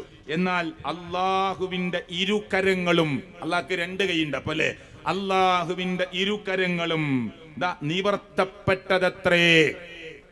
പ്രിയപ്പെട്ടവരെ, ഖുർആനിലും ഹദീസിലും എന്താ വന്നത്? അവിടെ നിൽക്കണമെന്നാണ് സലഫികൾ പറയുന്നത്. ഇത് നിങ്ങളുടെ കിതാബിൽ നിന്നാണ് വായിക്കുന്നത്, നിങ്ങൾ എഴുതിയ പരിഭാഷയിൽ നിന്നാണ്. ടി.കെ. അബ്ദുള്ള മുസ്ലിയാർ മാട്ടൂൽ എഴുതിയ പരിഭാഷയിലാണുള്ളത്. ഇനി പേരോട് പറഞ്ഞില്ലേ, അല്ല ഇറങ്ങുമെന്ന് പറഞ്ഞില്ലേ? എന്നാ കേട്ടോളൂ. ഇ.കെ. മാഹിൻ സഖാഫി എന്ന് പറയുന്ന ഇവിടെ പ്രസംഗിച്ചു പോയ, നല്ല വാക്ചാരുത കൊണ്ട് ആളുകളെ ചിരിപ്പിച്ച് കടന്നുപോയ സഖാഫി, നിങ്ങളെപ്പോലെ മർക്കസിൽ നിന്ന് സഖാഫത്ത് ബിരുദം വാങ്ങിയ മറ്റൊരു സഖാഫി എഴുതുന്നത് കേട്ടോളൂ. ബറാഅത്തിരാവിന്റെ പ്രത്യേകത എഴുതുകയാണ്. കേട്ടോളൂ, സ്ക്രീനിൽ ശ്രദ്ധിച്ചോളൂ. ഈ രാത്രി അള്ളാഹു 1-ാം ആകാശത്തിലേക്ക് ഇറങ്ങി വരും. എങ്ങനെ? ഈ രാത്രി അള്ളാഹു 1-ാം ആകാശത്തിലേക്ക് ഇറങ്ങി വരും. എന്നിട്ട് ഖൽബ് ഗോത്രക്കാരുടെ ആടുകളുടെ രോമങ്ങളുടെ എണ്ണത്തെക്കാൾ കൂടുതൽ പേർക്ക് പാപമോചനം നൽകുന്നതാണ്. എന്താ പറഞ്ഞത്? 1-ാം ആകാശത്തിലേക്ക് ഇറങ്ങി വരും, അല്ലേ? യൻസിലു റബ്ബുനാ തബാറക വ തആല ഇല സമാഇ ദുനിയ കുല്ല ലൈല. ഹദീസ് ഞങ്ങൾ പറയാറുണ്ട്, അല്ലാഹു തആല 1-ാം ആകാശത്തിലേക്ക്, ഭൂമിയുടെ അടുത്ത ആകാശത്തിലേക്ക് എല്ലാ രാത്രിയും ഇറങ്ങി വരും. ഇത് ഹദീസിലുണ്ട്, അങ്ങനെയാണ് ഞങ്ങൾ പറയാറുള്ളത്. വേറെ വ്യാഖ്യാനത്തിലേക്ക് ഞങ്ങൾ പോവാറില്ല. ഇൻഷാ അല്ലാഹ് ഇവിടെ പരാമർശിച്ച വിഷയങ്ങളിൽ നിങ്ങൾക്ക് മറുപടി പറയാനുണ്ടെങ്കിൽ ഇൻഷാ അല്ലാഹ് പറയണം. നമുക്ക് കുറച്ചുകൂടി നേരത്തെ തുടങ്ങി നിങ്ങൾ പറഞ്ഞിരിക്കുന്ന ഓരോ വിഷയത്തെയും ഞങ്ങൾ ഖണ്ഡിച്ചുകൊണ്ട് പ്രമാണങ്ങൾ വെച്ചുകൊണ്ട് സംസാരിക്കാൻ റെഡിയാണ്. പക്ഷെ ഇവിടെ മുമ്പ് കഴിഞ്ഞുപോയ മുജാഹിദ് പ്രസ്ഥാനത്തിന്റെ സംസാരത്തിൽ പ്രമാണങ്ങൾ ഉദ്ധരിച്ച് സംസാരിച്ചതിൽ ഏതിനാണ് നിങ്ങൾ ജനങ്ങളെ ബോധ്യപ്പെടുത്തിയിട്ടുള്ളത്? ഏതിനാണ് നിങ്ങൾ മറുപടി കൊടുത്തിട്ടുള്ളത്? ഞാൻ ചില ചോദ്യങ്ങൾ നിങ്ങളുടെ മുന്നിലേക്ക് ഇട്ടുതരികയാണ്. പ്രിയപ്പെട്ടവരുടെ ഇവിടെ കഴിഞ്ഞു പോയ സംസാരങ്ങളിലൊക്കെ ഉള്ളതുപോലെ എന്റെ വാക്കുകൾ ഞാൻ അവസാനിപ്പിക്കുമ്പോൾ, അള്ളാഹുവിന്റെ പ്രവാചകൻ സല്ലല്ലാഹു അലൈഹി വസല്ലമ നിരോധിച്ച പല കാര്യങ്ങളും അഹ്ലുസുന്ന വൽ ജമാഅ എന്ന് പേരിട്ട് പണ്ഡിതന്മാരെന്ന് അവകാശപ്പെടുന്ന നിങ്ങൾ സാധാരണക്കാരെ കൊണ്ട് ചെയ്യിപ്പിക്കാറുണ്ട്. എവിടെയാണ് പ്രമാണമുള്ളത്? അള്ളാഹുവിനോടല്ലാതെ ഒരു പ്രാർത്ഥന നടത്താൻ, ഒരു തർക്കത്തിലിരിക്കുന്ന ഇസ്തിഗാസ നടത്താൻ എവിടെയാണ് പ്രമാണമുള്ളത്? അള്ളാഹുവിന്റെ പേരിലല്ലാതെ നേർച്ച വഴിപാടുകൾ നടത്താൻ എവിടെയാണ് ഇസ്ലാമിന്റെ പ്രമാണമുള്ളത്? എവിടെയാണ് പ്രിയപ്പെട്ടവരെ റബ്ബിന്റെ പേരിലല്ലാതെ സത്യം ചെയ്യാൻ എവിടെയാണ് ഇസ്ലാമിന്റെ പ്രമാണമുള്ളത്? ഇവിടെ പറഞ്ഞിരിക്കുന്ന ഒരുപാട് തെളിവുകൾ നിങ്ങൾ കേട്ടില്ലേ? ഒരു മനുഷ്യൻ മരണപ്പെട്ടു കഴിഞ്ഞാൽ 3-ന്റെ അന്ന് ഒരു കണ്ണൂക്കാചാരം നടത്താൻ എവിടെയാണ് പ്രമാണമുള്ളത്? 7, 21, 40 നടത്താൻ എവിടെയാണ് പ്രമാണമുള്ളത്? ആണ്ടെന്ന് പറയുന്ന പ്രത്യേകമായ മരിച്ച ദിവസത്തെ ഒരു വർഷം കൂടി വരുമ്പോൾ നടത്താൻ എവിടെയാണ് പ്രമാണമുള്ളത്? നിങ്ങളുടെ തലതൊട്ടപ്പനായ പേരോട് ഉസ്താദ് എന്ന് പറയുന്ന നിങ്ങളുടെ പണ്ഡിതൻ പോലും നാദാപുരത്ത് വെച്ചുമല്ലാതെയും പറഞ്ഞത് എന്ത്? ഈ ആണ്ടു നേർച്ച നടത്താൻ, കൊടികുത്ത നേർച്ച നടത്താനൊക്കെയുള്ള തെളിവ് ചോദിച്ചപ്പോ അങ്ങ് മക്കയിൽ, അങ്ങ് സൗദി അറേബ്യയിൽ മിനായിൽ ഒരുപാട് രാജ്യങ്ങളുടെ കൊടികുത്താറുണ്ട്, അത് കുത്താൻ ഒരാൾ നേർച്ചയാക്കിയതാണ്, അതാണ് കൊടികുത്ത് നേർച്ച എന്ന് പറഞ്ഞ് ഒപ്പിച്ച് മറുപടി പറഞ്ഞു പോയത് നിങ്ങൾ മറന്നു പോകാൻ പാടില്ല. എവിടെയാണ് ഇസ്ലാമിൽ പ്രമാണമുള്ളത് പ്രിയപ്പെട്ടവരെ? മരണ വീട്ടിലേക്ക് ആളുകളെ 3 ദിവസമാകുന്ന സമയത്ത് 3-ാമത്തെ ദിവസം ഒരുമിച്ച് കൂട്ടി പ്രത്യേക ഭക്ഷണങ്ങൾ വിളമ്പി അങ്ങനെ ഒരു പ്രത്യേക ചടങ്ങുണ്ടാക്കാൻ എവിടെയാണ് രേഖയുള്ളത്? മയ്യത്ത് കൊണ്ടുപോകുമ്പോ മിണ്ടാതെ പോകാനും അള്ളാഹുവിനെ ഓർക്കാനും മയ്യത്തിന് വേണ്ടി പ്രാർത്ഥിക്കാനും ദിക്റുകൾ മനസ്സുകൊണ്ട് ഉരുവിട്ടുകൊണ്ട് പോകാനും ഒക്കെ പഠിപ്പിച്ച മതത്തിന്റെ അനുയായികൾ എന്ന് പറയുന്നവരെ, ഉറക്കെ ലാ ഇലാഹ ഇല്ലല്ലാഹ് എന്ന ദിക്റ് ചൊല്ലി പോകാൻ ഇസ്ലാമിന്റെ പ്രമാണം എവിടെയാണുള്ളത്? അസുക്കൂതു ഫീ ഹാലി സൈരി മഅൽ ജനാസ, മയ്യത്തിന്റെ കൂടെ പോകുമ്പോൾ മിണ്ടാതെ പോകണമെന്ന് പറയുന്ന പ്രമാണത്തെ ഖണ്ഡിക്കാൻ ഖബർ നിങ്ങൾ കുമ്മായമടിക്കരുത്, സിമന്റ് പൂശരുത്. വയുബിന അലൈഹി, ഖബറിന്റെ മേലെ നിങ്ങൾ കെട്ടിപ്പടുക്കരുത്. വഅയുഖഅദ അലൈഹി, ഖബറിന്റെ മേലെ നിങ്ങൾ കയറിയിരിക്കരുത്. വഅയുക്തബ അലൈഹി, ഖബറിന്റെ മേലെ നിങ്ങൾ എഴുതരുത്. ഇത് പ്രമാണത്തിലുള്ളതാണ് പ്രിയപ്പെട്ടവരെ. അത് ഞങ്ങൾ ലോകത്തെ പഠിപ്പിക്കുന്നു. തിരിച്ചു ഈ സമൂഹത്തോട് തെളിവ് പറഞ്ഞു കൊടുക്കാൻ എവിടെയാണ്, ഏത് ഹദീസിന്റെ ഗ്രന്ഥത്തിലാണ് ഖബർ കെട്ടിപ്പടുത്തു ജാറമാക്കാനുള്ള പ്രമാണമുള്ളത്? ലോകത്ത് വിട പറയുന്ന റബീഉൽ അവ്വൽ മാസത്തിൽ മുത്തുനബി തന്റെ പ്രിയപ്പെട്ട പത്നിയുടെ മടിയിൽ കിടന്ന് വഫാത്താകുന്ന സമയത്ത് പോലും അള്ളാഹുവിന്റെ പ്രവാചകൻ ലോകത്തിന്റെ രക്ഷിതാവായ റബ്ബിന്റെ മുമ്പിലേക്ക് വിറക്കുന്ന കരങ്ങൾ ഉയർത്തിപ്പിടിച്ചുകൊണ്ട് അല്ലാഹുമ്മ ലാ തജ്അൽ ഖബരി ഐദാ, പടച്ചവനെ എന്റെ ഖബറിനെ നീ ഒരു ഉത്സവ പറമ്പാക്കി മാറ്റരുത് റബ്ബേ എന്ന് പ്രാർത്ഥിച്ചിട്ടുണ്ട് എന്ന് ഞങ്ങൾ പറയുമ്പോൾ പ്രമാണത്തിലില്ലെങ്കിൽ പറഞ്ഞു കൊടുക്കൂ. അല്ലാഹുമ്മ ലാ തജ്അൽ ഖബരി വതനൻ യുഅബദ്, പടച്ചവനെ എന്റെ ഖബറിനെ ആരാധിക്കപ്പെടുന്ന ബിംബമാക്കി വിട്ടുകൊടുക്കരുത് റബ്ബേ എന്ന് പറഞ്ഞ് പ്രാർത്ഥിച്ചിട്ടില്ലെങ്കിൽ ഉസ്താദുമാരെ, പണ്ഡിതന്മാരെ, ഈ സമൂഹത്തിന് നിങ്ങൾ പറഞ്ഞു കൊടുക്കൂ. ഖബർ കെട്ടിപ്പൊക്കാനുള്ള തെളിവ്, ഖബറാളിയോട് ഇസ്തിഗാസ നടത്താനുള്ള തെളിവ്, ഖബർ കെട്ടിപ്പൊക്കി പച്ചപ്പുതപ്പിട്ട് മൂടി അവിടെ ലൈറ്റും തോരണങ്ങളും തൂക്കി ഖബർ ഒരു ആഘോഷ കേന്ദ്രമാക്കാൻ, ഖബർ ആഘോഷ കേന്ദ്രമാക്കാൻ ലഅനത്തുല്ലാഹ് അലൽ യഹൂദി വന്നസാറ ഇത്തഖദു ഖുബൂർ അംബിയാഇഹിം മസാജിദ എന്ന് പറഞ്ഞ പ്രമാണം വെച്ചുകൊണ്ട് ഞങ്ങൾ ചോദിക്കുന്നു, എവിടെയാണ് ഇതിന് രേഖയുള്ളത്? ഈ കഴിഞ്ഞ റമളാനിന്റെ തൊട്ട് മുമ്പ് തിരൂരിലും അതിനു മുമ്പ് തൃശ്ശൂരിലുമൊക്കെ ചേറ്റുവ നേർച്ചക്കും യാഹൂത്തങ്ങളുടെ നേർച്ചക്കുമൊക്കെ ആനക്ക് മതമിളകി മനുഷ്യനെ കുത്തിക്കൊന്ന സംഭവം വരെ ഉണ്ടായിട്ട് ഈ മുസ്ലിം വ്യക്തിത്വങ്ങളുടെ കൂട്ടത്തിൽ നിന്ന് മരണപ്പെട്ടു പോകുന്ന ആളുകളുടെ ഖബറുകളെ പ്രിയപ്പെട്ടവരെ ഉത്സവ കേന്ദ്രമാക്കി മാറ്റാൻ നിങ്ങളുടെ കയ്യിൽ എന്ത് രേഖയാണുള്ളത്? ഞങ്ങൾ ഉറപ്പിച്ചു പറയുന്നു, വാക്കുകളിൽ സ്ഖലിതങ്ങൾ ഉണ്ടാവാം, അക്ഷരങ്ങൾ മാറിപ്പോയേക്കാം. മുനീർ ഷറഫിയും ഞാനും സംസാരിച്ചപ്പോ ഒരുപക്ഷെ വാക്കുകളോ അക്ഷരങ്ങളോ മാറിപ്പോയേക്കാം. അത് മാനുഷികമായ സ്ഖലിതങ്ങളാണ്. അതല്ലാതെ ബോധപൂർവമായി സമൂഹത്തെ വഴിതെറ്റിക്കുന്നതിന് വേണ്ടി പ്രമാണത്തിൽ എവിടെയാണ് ഞങ്ങൾ ഏതെങ്കിലും അർത്ഥത്തിൽ ദുർന്യായങ്ങൾ നടത്തിയിട്ടുള്ളത്, ദുർവ്യാഖ്യാനിച്ചിട്ടുള്ളത് എന്ന് പറയാൻ നിങ്ങൾക്ക് കഴിയുമോ? നിങ്ങൾ നടത്തിയത് ഇസ്ലാമിക പ്രമാണങ്ങളോട് യോജിക്കുന്ന വ്യാഖ്യാനങ്ങളല്ല എന്ന് പറയാൻ പ്രിയപ്പെട്ടവരെ ഏതൊരു സാധാരണക്കാരനും കേട്ടിരുന്നാൽ മനസ്സിലാകുന്നതാണ്. അതുകൊണ്ട് ഞാൻ അവസാനിപ്പിക്കുമ്പോ ഇവിടെ സംസാരിച്ചവരോടും കേട്ടവരോടും ഒക്കെ പറയുന്നത്, അള്ളാഹുവിന്റെ ദീനാണ്. നമ്മൾ താൽക്കാലികമായി രക്ഷപ്പെടാൻ വേണ്ടി ആളുകളുടെ കണ്ണിൽ പൊടിയിട്ടുകൊണ്ട് പ്രിയപ്പെട്ടവരെ കണ്ണടച്ചിരുട്ടാക്കിയാൽ തൽക്കാലം നിങ്ങൾക്ക് രക്ഷപ്പെടാൻ പറ്റിയേക്കാം. പക്ഷേ റബ്ബിന്റെ കോടതിയുണ്ടല്ലോ, ആ കോടതിയിൽ നമ്മളെല്ലാവരും വന്നു നിൽക്കേണ്ടവരാണ്. റബ്ബിന്റെ ദീനിന്റെ പ്രമാണം എന്ത് എന്ന് പറയാൻ പ്രിയപ്പെട്ടവരെ കെട്ടുകഥകൾ പറയാതെ, പ്രിയപ്പെട്ടവരെ മായാവി കഥകൾ പറയാതെ, സ്വപ്നം കണ്ടിരിക്കുന്നു എന്ന് പറഞ്ഞ് കഥകൾ പറഞ്ഞു കൊടുക്കാതെ ഈ സമൂഹത്തെ ഖുർആനിന്റെ പ്രമാണത്തിലേക്ക് വിളിക്കാൻ, ഹദീസിന്റെ പ്രമാണത്തിലേക്ക് വിളിക്കാൻ, ഇജ്മാഇന്റെ ലോകത്തേക്ക് വിളിക്കാൻ, ഖിയാസിന്റെ ലോകത്തേക്ക് വിളിക്കാൻ ആത്മധൈര്യമുണ്ടോ നിങ്ങൾക്ക്? നിങ്ങളോട് ചോദിച്ചില്ലേ നിങ്ങൾക്ക് എന്തറിയും ഹദീസിനെ കുറിച്ച് എന്ന് ചോദിച്ചില്ലേ? നിങ്ങൾ ചോദിച്ചില്ലേ നിങ്ങൾക്ക് പ്രമാണങ്ങളെ കുറിച്ച് എന്തറിയുമെന്ന്? നിങ്ങൾ ചോദിച്ചില്ലേ നിങ്ങൾക്ക് ഖുർആനിനെ കുറിച്ച് എന്തറിയുമെന്ന്? നിങ്ങൾ ഖുർആനിന്റെ വ്യാഖ്യാനം കണ്ടിട്ടുണ്ടോ എന്ന്? നിങ്ങൾ ഇന്ന ഗ്രന്ഥങ്ങൾ പഠിച്ചിട്ടുണ്ടോ എന്ന്? അറിവുള്ള പക്വതയുള്ള പണ്ഡിതന്മാരിൽ നിന്നാണ് നിങ്ങൾ അറിവ് നേടിയിട്ടുള്ളത് എന്ന്. പക്ഷേ അറിവുണ്ട് പക്വതയുണ്ട് എന്ന് പറയുന്ന പണ്ഡിതന്മാരിൽ നിന്ന് അറിവ് നേടി എന്ന് പറഞ്ഞ് അള്ളാഹുവിന്റെ ഖുർആനിനെയും തിരുസുന്നത്തിനെയും ദുർവ്യാഖ്യാനിച്ച് ശിർക്കിന്റെ കൊട്ടകുത്തലങ്ങളിലേക്ക് പാവപ്പെട്ട മുസ്ലിം ഉമ്മത്തിനെ കൊണ്ടുപോയി തളച്ചിടാനാണ് പണ്ഡിതന്മാരെ നിങ്ങൾ ശ്രമിക്കുന്നത്. അള്ളാഹു വെറുതെ വിടുകയില്ല. ശിർക്ക് എന്ന് പറയുന്ന കടുത്ത പാപം ഈ സമൂഹം ചെയ്തു പോയാൽ, ഒരിക്കലും പൊറുക്കാത്ത പാപത്തിലേക്ക് സമൂഹത്തെ തള്ളിയിട്ടാൽ നാളെ റബ്ബിന്റെ കോടതിയിൽ നിങ്ങൾക്കെതിരെ പടച്ചവനെ ഇവരാണ് ഞങ്ങളെ പിടിപ്പിച്ചു കളഞ്ഞത്, അവർക്ക് ഇരട്ടി ശിക്ഷ കൊടുക്കണേ എന്ന് പറഞ്ഞുകൊണ്ട് നാളെ പരലോകത്ത് നിങ്ങൾക്കെതിരെ തിരിയുന്ന ഒരു സമൂഹത്തെ കാത്തിരിക്കണേ എന്ന് മാത്രമാണ് ഈ സന്ദർഭത്തിൽ ഓർമ്മപ്പെടുത്താനുള്ളത്. ഇൻഷാ അല്ലാഹ് സമയബന്ധിതമായി നമ്മൾ അവസാനിപ്പിക്കുകയാണ്. റബ്ബ് എനിക്കും നിങ്ങൾക്കുമൊക്കെ ദീനിന്റെ കാര്യങ്ങൾ കൂടുതൽ പഠിക്കാനും മനസ്സിലാക്കുവാനുമുള്ള തൗഫീക്ക് അല്ലാഹു പ്രദാനം ചെയ്യുമാറാകട്ടെ. അല്ലാഹുവേ, ഞങ്ങളുടെ ജീവിതത്തിൽ സംഭവിച്ചു പോയ തെറ്റുകുറ്റങ്ങൾ അർറഹ്മാനും അർറഹീമുമായ അല്ലാഹ് നീ ഞങ്ങൾക്ക് പുറത്ത് മാപ്പ് നൽകണേ അല്ലാഹ്. ഞങ്ങളുടെ കൂട്ടത്തിൽ രോഗികളുണ്ട്, അല്ലാഹുവേ അവർക്ക് നീ ശമനം കൊടുക്കണേ അല്ലാഹ്. അല്ലാഹുവേ, ഏതെങ്കിലും ഒരു സംഘത്തോടോ വ്യക്തിത്വങ്ങളോടോ ഞങ്ങൾക്ക് വൈരാഗ്യമില്ല. നിന്റെ വഹ്ദാനിയത്ത് പടച്ചവനെ മുടങ്ങിക്കെട്ടിട്ടില്ലാത്ത ഗ്രാമാന്തരങ്ങളിൽ പടച്ചവനെ ഉൾഗ്രാമങ്ങളിൽ നിന്റെ വഹ്ദാനിയത്ത് ഉദ്ഘോഷിക്കാൻ ഞങ്ങൾ ഇറങ്ങി പുറപ്പെടുമ്പോ റബ്ബേ ആ സംസാരത്തെ കൃത്യമായി ജനങ്ങളിലേക്ക് എത്തിക്കുവാനുള്ള തൗഫീക്ക് നീ പ്രദാനം ചെയ്യണേ അല്ലാഹ്. ആളുകൾ ഇഷ്ടപ്പെട്ടാലും ഇല്ലെങ്കിലും റബ്ബേ, ഒരു ഇലക്ഷന്റെ സമയത്തിനോട് അടുത്തു നിൽക്കുന്ന ഘട്ടത്തിൽ പോലും നിന്റെ വഹ്ദാനിയത്ത് പറയാൻ ഞങ്ങൾ സമയം കണ്ടെത്തുന്നത് അല്ലാഹുവേ ഈ ദീനിന്റെ ഈ വഹ്ദാനിയത്തിന്റെ ഈ നിലനിൽപ്പ് പടച്ചവനെ ഈ ഗ്രാമാന്തരങ്ങളിൽ ഉണ്ടാകാൻ കൊതിച്ചുകൊണ്ടാണ്.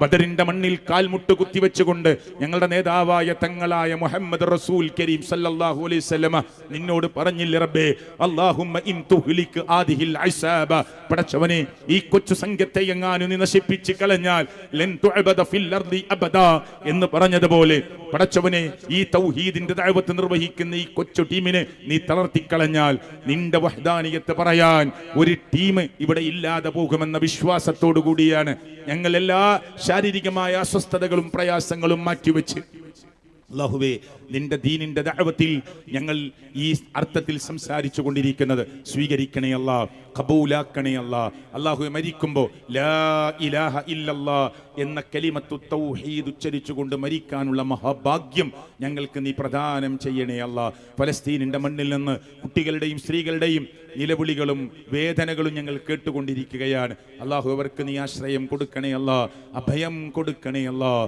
ഈ ജൂത പട്ടാള രാക്ഷസന്മാർ ഇസ്ലാമിന്റെ മുമ്പും ശത്രുക്കളാണ്, ഇന്നും ശത്രുക്കളാണ്, നാളെയും ശത്രുക്കളാണ് എന്ന് ഞങ്ങൾക്കറിയാം. നിന്റെ പ്രമാണങ്ങൾ കൊണ്ട് ഞങ്ങൾക്കത് മനസ്സിലായിട്ടുണ്ട്. അല്ലാഹുവേ, ആ രാക്ഷസ ജൂത പട്ടാളത്തെ നീ ഒറ്റപ്പെടുത്തിക്കൊണ്ട് അല്ലാഹുവേ സമൂഹത്തെ നീ രക്ഷപ്പെടുത്തി അനുഗ്രഹിക്കണേ അല്ലാഹ്.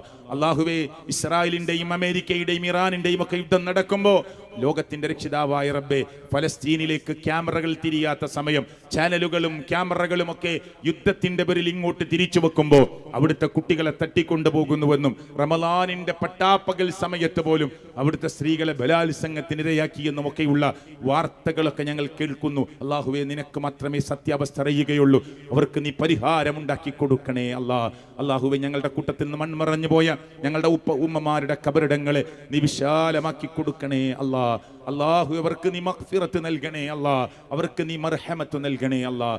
റബ്ബന ആതിന ഫിദ്ദുനിയ ഹസന വഫിൽ ആഖിറതി ഹസനത വഖിന അദാബന്നാർ. ആമീൻ ആമീൻ ബിറഹ്മതിക യാ അർഹമർ റഹീമീൻ.